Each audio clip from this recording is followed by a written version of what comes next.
Matematika UIN Riau. Nah, di video kali ini kita akan belajar tentang ruang vektor. Penasaran bukan? Yuk kita belajar. Pada materi ruang vektor ini, kita akan membahas tentang subruang dan kebebasan linier. Pertama kita masuk ke subruang. Subruang adalah himpunan bagian dari ruang vektor yang merupakan ruang vektor terhadap penjumlahan dan perkalian skalar. Pada dasarnya, untuk menentukan himpunan tak kosong W merupakan ruang vektor V, maka kita harus menunjukkan 10 aksioma. Tetapi, ada beberapa aksioma yang memiliki sifat bisa diturunkan dari vektor V. Contohnya, sifat komutatif, di mana vektor U ditambah vektor V sama dengan vektor V ditambah vektor U. Tetapi, tidak semua aksioma bisa diturunkan kepada vektor V. Ada beberapa aksioma yang tidak bisa diturunkan kepada vektor V. Contohnya, sifat tertutup pada penjumlahan. Ada 4 aksioma yang tidak bisa diturunkan kepada vektor V. Pertama, aksioma 1, di mana tertutup terhadap penjumlahan. Yang kedua, aksioma 4, di mana vektor 0 merupakan himpunan dari W. Yang ketiga, aksioma 5, di mana vektor min vektor U merupakan himpunan dari W. Dan yang terakhir yaitu aksioma 6, di mana memiliki sifat tertutup terhadap perkalian skalar. Untuk lebih jelasnya, kita perhatikan contoh berikut. Langsung saja kita masuk ke contohnya.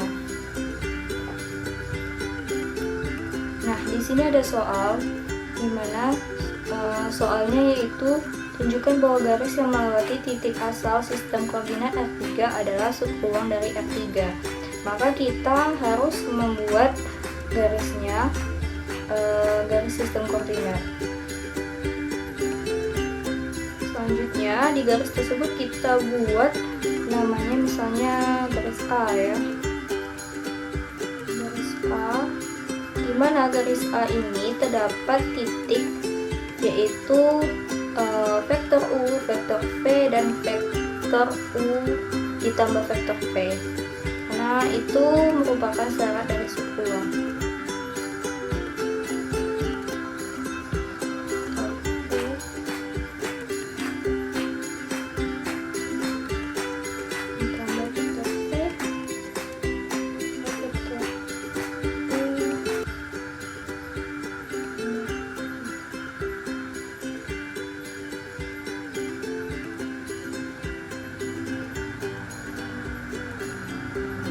Nah, ini merupakan gambar vektor U yang berada di garis A. Selanjutnya kita buat gambar di mana vektor U itu berada di garis A. Sama seperti tadi, kita buat garis sistem koordinatnya, kemudian kita buat nama garisnya itu A, garis A. Di mana garis A ini terdapat 2 titik, yaitu titik vektor U dan titik K vektor U.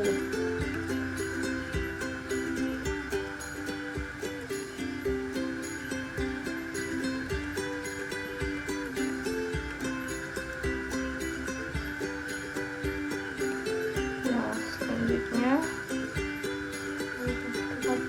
panah.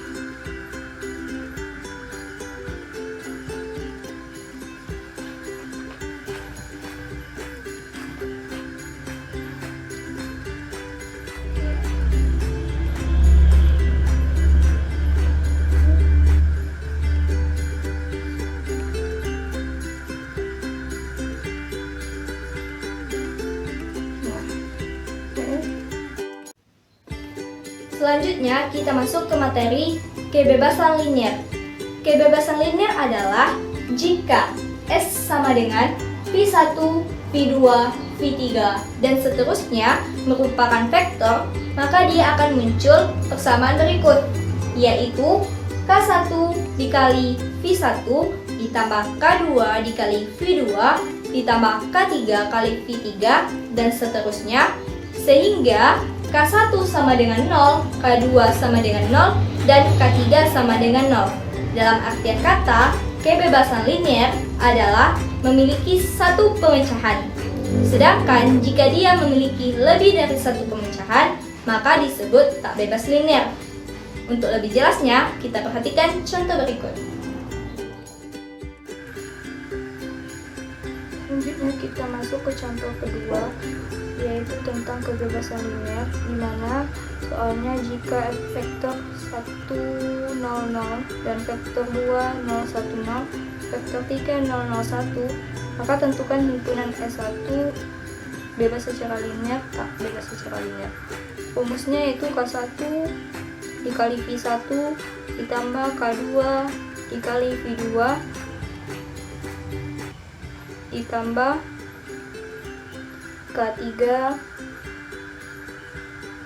dikali V3.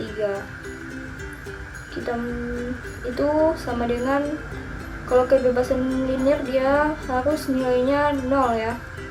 Berarti 0, 0, 0. Oke. K1 tetap K1. Kemudian V-nya yaitu 1, 0, 0. 1, 0, 0. Kemudian kita tambahkan K2, di mana V2 yaitu 0, 1, 0. 0, 1, 0. Kemudian tambah K3, di mana V3-nya yaitu 0, 0, 1. 0, 0, 1. Nah, sama dengan 0, 0, 0. Oke. Artinya di nilai dari K1 tersebut adalah 0, K2 adalah 0, begitu juga dengan K3-nya adalah 0. Sehingga K1 itu sama dengan 0, kemudian K2 sama dengan 0, dan K3 sama dengan 0. Nah, ini memenuhi syarat dari kebebasan linear. Jadi, sudah jelas bahwa soal ini merupakan bebas secara linear. Oke, itu contoh dari kebebasan linear. Mungkin itu dulu video kali ini. Kurang lebih saya mohon maaf. Semoga bermanfaat. Assalamualaikum warahmatullahi wabarakatuh.